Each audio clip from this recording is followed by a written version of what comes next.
Hello students, I Dev Pithadiya welcomes again to this digital platform. તો આપણે unit 1, 2 and 3 પૂરું કર્યા પછી હવે આપણે આપણા ધોરણ 10 નું ચોથું યુનિટ એટલે કે અ વન્ડરફુલ ક્રિએશન જોવા જઈ રહ્યા છીએ. તો એવું તો શું છે આ યુનિટમાં અ વન્ડરફુલ ક્રિએશન. પહેલા તો અ વન્ડરફુલ ક્રિએશન એટલે શું થાય તો કે એક વન્ડરફુલ એટલે કે અદ્ભુત અને ક્રિએશન એટલે કે સર્જન, એક અદ્ભુત સર્જન. તો એવું શું સર્જન છે આપણી આ દુનિયામાં? એક અદ્ભુત સર્જન કોનું થયેલું છે? તો જેમ તમને ખ્યાલ જ હશે, અદ્ભુત સર્જન એટલે કે આપણી માતા. આ એક અદ્ભુત સર્જન છે ભગવાને બનાવેલું. તો ભગવાન જ્યારે અદ્ભુત સર્જનને બનાવી રહ્યા હતા, માતાનું એક શ્રેષ્ઠ ઉત્તમ નમૂનો તૈયાર કરી રહ્યા હતા, ત્યારે તેની સાથે શું વાદ વિવાદ થાય છે, શું ચર્ચા થાય છે, તેમજ શું કરે છે, એ વસ્તુ આપણને આ યુનિટમાં જણાવેલી છે. તો ચાલો શરૂ કરીએ અ વન્ડરફુલ ક્રિએશન. તેમાં સૌથી પહેલા જે ભગવાન છે તે the good lord was extremely busy that day, એટલે કે સારા ભગવાન વોઝ એક્સ્ટ્રીમલી એટલે મિત્રો થશે અત્યંત, બિઝી એટલે કે વ્યસ્ત, ધેટ ડે સારા ભગવાન તે દિવસે ખૂબ જ વ્યસ્ત હતા. એવું તો તે શું કરી રહ્યા હતા તો કે તે કંઈક કામ કરી રહ્યા હતા, પણ કેટલા દિવસથી તો કે he was into his 6th day of overtime, એટલે કે તે તેના 6થા દિવસનો ઓવરટાઈમ એટલે કે વધારાનું કામ કરી રહ્યા હતા. સળંગ 6 દિવસથી તેનું કામ ચાલુ હતું. તે દરમિયાન હવે શું થાય છે જોવો. when he was working with full concentration એટલે કે કોન્સન્ટ્રેશન એટલે કે લખો ધ્યાનથી, જ્યારે તે પૂરેપૂરા ધ્યાનથી કામ કરી રહ્યા હતા, એન એન્જલ અપિયર્ડ, જેમ મેં તમને પહેલા જ કીધું હતું કે અપિયર્ડ આ એક એવો શબ્દ છે જે આપણી 10માની ટેક્સ્ટબુકમાં વારંવાર વપરાય છે. અપિયર્ડ અને ડિસઅપિયર્ડ. અપિયર્ડ એટલે કે પ્રગટ થવું અને ડિસઅપિયર એટલે કે અદ્રશ્ય થવું. ત્યારે એક એન્જલ એટલે કે એક દેવદૂત પ્રગટ થાય છે એન્ડ કમેન્ટેડ અને બોલે છે, you are taking so much care for creating this creature.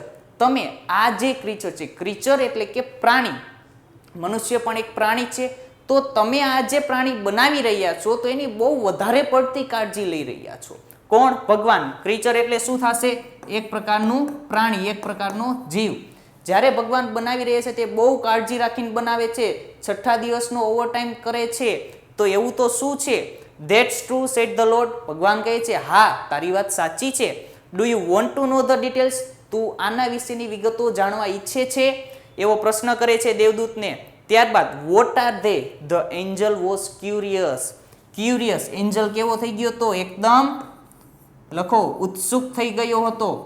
Angel છે ખૂબ ઉત્સુક થઈ ગયો તો કે એવી તો આમાં શું છે કે ભગવાન સતત 6 દિવસથી કામ કરે છે, એક ક્ષણ પર પણ નીંદર નથી કરી અને 6 દિવસથી કામ ચાલુ છે. હવે next, all her part should be movable and replaceable too. હવે ભગવાન જે છે તે તેની વિગતો આપવાનું સ્ટાર્ટ કરે છે કે એવું આ જે મોડલ છે એમાં શું છે તો કે all her part should be movable. Movable એટલે કે હલનચલન કરી શકે તેવા, એન્ડ રિપ્લેસેબલ એટલે કે બદલી શકે તેવા.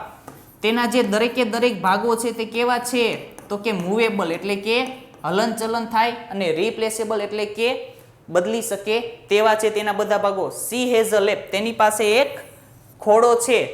ધેટ ડિસઅપિયર્સ. જેમ પહેલા આવ્યું અપિયર એટલે કે પ્રગટ થવું, એવી રીતે ડિસઅપિયર એટલે કે અદ્રશ્ય થવું. તો તેનો જે ખોડો છે તે અદ્રશ્ય થઈ જાય છે. When she stands up. જ્યારે તે ઊભી થાય છે. ત્યારબાદ I have to endow her. Endow એટલે કે ઉમેરવું. તેણે તેનામાં શું ઉમેર્યું છે? With a kiss. એક એવું ચુંબન ઉમેર્યું છે. That can cure everything. Cure કરવું એટલે કે સાજું કરવું. લખજો અહીંયા સાજું કરવું. ક્યોર કરવું એટલે કે સાજું કરવું. તે બધું સાજું કરી દે છે. From a broken leg to broken heart. એટલે કે ભાંગેલા પગથી લઈને ભાંગેલા તૂટેલા હૃદય સુધી બધું સાજું કરી દે છે. ત્યારબાદ moreover she has to have 6 pairs of hands. તેની પાસે પેર. પેર એટલે શું થશે? જોડી. આપણી પાસે કેટલી જોડી હાથ છે તો કે એક જોડી હાથ છે. તેવી રીતે તેની પાસે કેટલી જોડી હાથ હશે તો કે 6 જોડી. 1 2 3 4 5 અને 6 જોડી હાથ છે તેની પાસે. C must be able to run on any food available. તે કોઈ પણ ખોરાક ઉપર પોતાને ચલાવી લેવા સક્ષમ હશે. And should have 3 pairs of eye. અને તેની પાસે કેટલી જોડી આંખ હશે? તો કે 3 જોડી આંખ હશે. The Angel shook his head slowly and said. જે દેવદૂત છે એ પોતાનું માથું ઘણી હલાવે છે અને કહે છે અ માઇટી ઇમ્પોસિબલ ટાસ્ક. આ તો ખરેખર એક ઇમ્પોસિબલ, એક ખરેખર અત્યંત અશક્ય ટાસ્ક છે, અત્યંત અઘરું કામ છે. આઈ સપોઝ, એવું મને લાગે છે. 6 pairs of hands, 6 જોડી હાથ. નો વે, ના હોય. નો, these hands are not a problem for me. ના, આ જે હાથ છે એ મારા માટે સમસ્યા નથી. It is the 3 pairs of eyes that the mothers have to have. યાદ રાખજો, 6 જોડી હાથ અને 3 જોડી આંખ.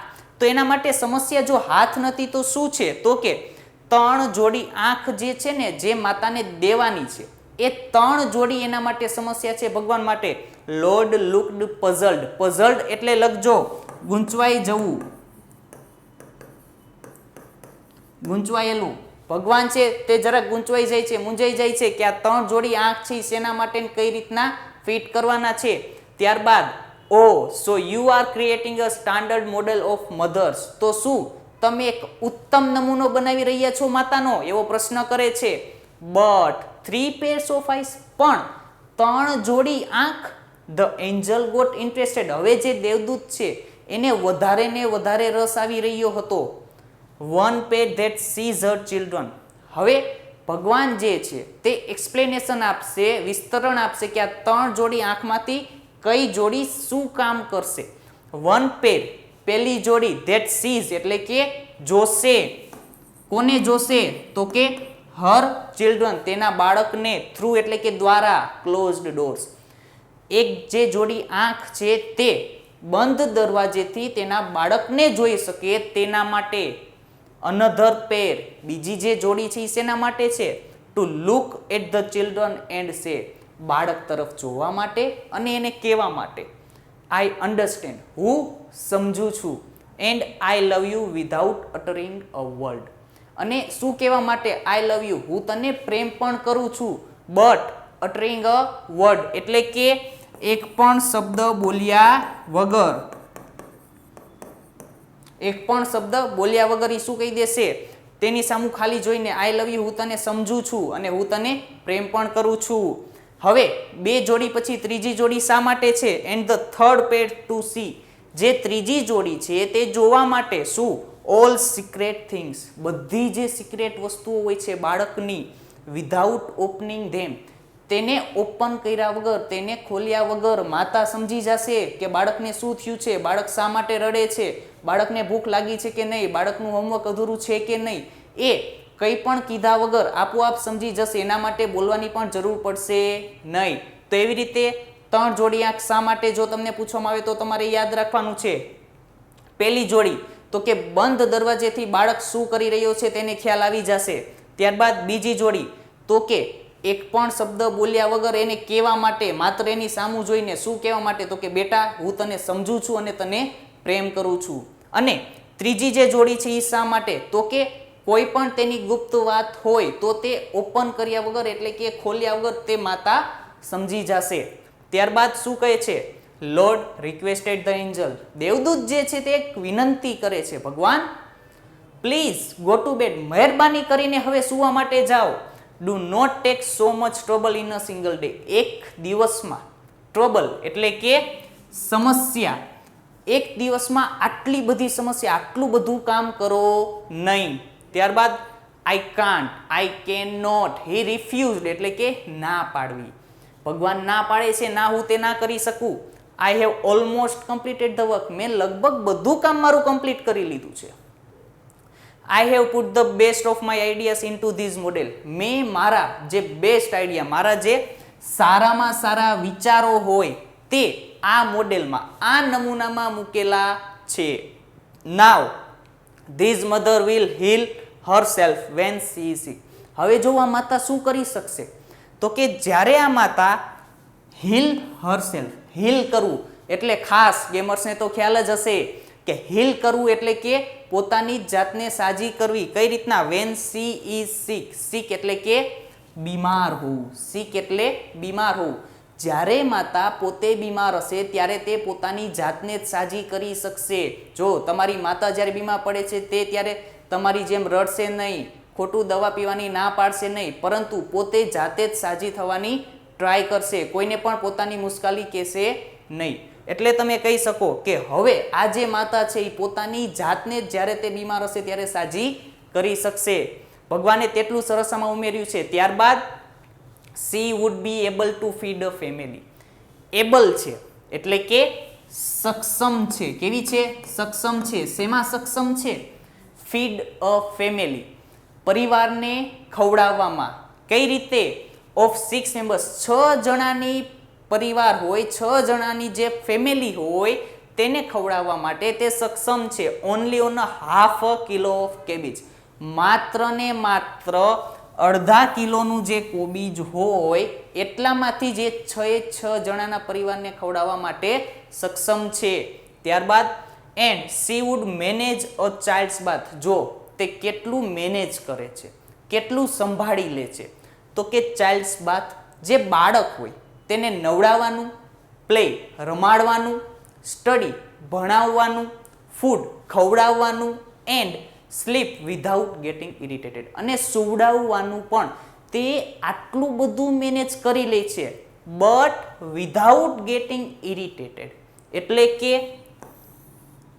ચીડાયા વગર, ગુસ્સે થયા વગર તે આ બધું જ મેનેજ કરી લેશે. તે ક્યારેય ગુસ્સે નહીં થાય કે ભાઈ આ કામ હું શા માટે કરું, બીજા કરશે હું નહીં કરું, પણ તે આ બધું કંઈ પણ જાતનો ગુસ્સો દેખાડ્યા વગર બધું મેનેજ કરી લેશે. The angel went round the model of the mother very slowly. હવે જે એન્જલ છે તે આ જે મોડેલ પડ્યું છે તેની આજુબાજુ થોડી વાર ગોળ ગોળ ફરે છે, ધીમે ધીમે, અને જોવે છે બધું. ત્યારબાદ શું થાય છે? he touched it, એ એને અડે છે, એન્ડ સેડ, અને બોલે છે, it is too soft. આ કેવું છે? ખૂબ જ નરમ છે. ત્યારબાદ બટ વેરી ટફ, પણ ભગવાન શું કહે છે? જ્યારે દેવદૂત એમ બોલે છે કે ઓ આ તો બહુ જ નરમ છે, ત્યારે ભગવાન એક્સાઇટેડ થઈને શું કહે છે? But very tough. જેટલું તને નરમ દેખાય છે ને એટલું ટફ પણ છે. કઈ રીતના? You can not imagine what this mother can do and endure. તને ખબર જ નથી કે આ જે માતા છે એ શું કરી શકે અને કેટલું સહન કરી શકે. એન્ડ્યુર કરવું, કેટલું સહન કરી શકે, કેટલું ભોગવી શકે, તને અંદાજો પણ નથી. Can it think? તે વિચારી શકે છે? શું પ્રશ્ન પૂછે છે કે આ જે તમારું મોડેલ છે એ શું વિચારી શકે છે? તો એનો જવાબ તા શું કહે છે ભગવાન? Not only can she think, ના ખાલી વિચારી નથી શકતી, બટ પણ can reason and compromise too, પણ એનું કારણ પણ જણાવી શકે છે અને કોમ્પ્રોમાઇઝ પણ કરી શકે છે. સેડ ધ લોર્ડ, એવું ભગવાન કહે છે. ત્યારબાદ ધ એન્જલ વોઝ ઇમ્પ્રેસ્ડ. આટલી બધી વાત સાંભળીને હવે જે એન્જલ, હવે જે આપણું આ દેવદૂત છે એ ઇમ્પ્રેસ થઈ ગયો છે, એને ગમી ગયું છે.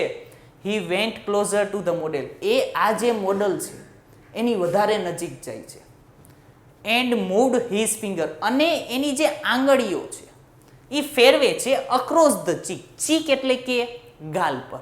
એની જે આંગળીઓ છે તે તેના ગાલ પર ફેરવે છે. કોના? મોડેલના. તો શું થાય છે? Oh lord, her eyes are leaking. એ ભગવાન, આની જે આંખ છે એ તો લીક થઈ રહી છે, એટલે કે આંખમાંથી પાણી નીકળી રહ્યા છે. તો ભગવાન એનો જવાબ આપતા શું કહે છે? સાંભળજો. How did this happen? આ કઈ રીતે થયું? It must be a tear. આ શું હોઈ શકે? તો કે આંસુ જ હોઈ શકે. આ તો I have not put it there, મેં આંસુને આ મોડલમાં મૂકેલું છે નહીં. It is a miracle. આ તો શું છે? એક જાદુ છે. શું છે? એક જાદુ થઈ ગયું આ તો. ધ લોર્ડ એક્સક્લેમ, ભગવાન એવો જવાબ આપે છે. ત્યારબાદ but what is a tear for my lord. હવે એન્જલ, આપણો દેવદૂત, એવો પ્રશ્ન કરે છે, પણ એ કે આ જે ટીયર છે, આ જે આંસુ છે એ શા માટે, શા માટેની આંખમાંથી આંસુ નીકળી રહ્યું છે? તો એનો જવાબ તા ભગવાન શું કહે છે? It is something unique. આ કંઈક કેવું છે? અલગ છે, વિશ્વમાં તમને ક્યાંય નહીં મળે, આ એવું કંઈક છે. મે B it is four pen. હવે જો ભગવાન એનો પ્રત્યુત્તર આપતા અલગ અલગ વાત કે છે કે આ શેના માટે માતાની આંખમાંથી આંસુ નીકળી શકે? તો કે મે B it is four pen. કાં તો એ જે આંસુ છે એ પેન એટલે કે કોઈ દુઃખનું હોય, કાં તો જોય એટલે કે કોઈ આનંદ થયો હોય, એના બાળકે કંઈક સારું કામ કર્યું હોય તો એના આનંદના પણ આંસુ હોય. પ્રાઇડ, ગર્વ, એના બાળકે કંઈક એવું કામ કર્યું હોય તો એને ગર્વ થાય તો એનું પણ એ આંસુ હોઈ શકે. ડિસઅપોઇન્ટમેન્ટ, કંઈક નિરાશા. ડિસઅપોઇન્ટમેન્ટ એટલે નિરાશા. કંઈક તમે એવું કામ કરી બેસો કે જેથી માતાને નિરાશા થાય તો એનું પણ આંસુ હોઈ શકે. લોનલીનેસ એટલે કે એકલતા. ક્યારેક એવું થાય કે આપણી જે માતા છે તે ઘરમાં એકલી થઈ જાય તો ત્યારે તેના પણ આંસુ એને આવી શકે. એટલે કે કાં તો દુઃખનું હોય, કાં આનંદનું હોય, કાં ગર્વનું હોય, કાં નિરાશાનું હોય, અથવા તો કોઈ એકલતાનું પણ હોઈ શકે. The lord explained. ભગવાન આવું એમને પ્રત્યુત્તર આપે છે. ત્યારબાદ છેલ્લે આપણા જે દેવદૂત છે એ શું બોલે છે? What a wonderful creation. ખરેખર કેવું અદ્ભુત સર્જન છે આપણી માતા. તો આશા રાખું છું કે તમને આ જે યુનિટ છે એ પૂરેપૂરો સમજાઈ ગયો હશે. આમાં મેં જે કંઈ પણ તમને શબ્દ કીધા છે તે તમે યાદ રાખજો. આની જે શોર્ટ નોટ છે તે તમને નીચે ડિસ્ક્રિપ્શનમાં તેની લિંક મળી જશે. ફરી પાછા આપણે આવતા ચેપ્ટરમાં મળીશું. ત્યાં સુધી જય હિન્દ, જય ભારત, જય શ્રી કૃષ્ણ.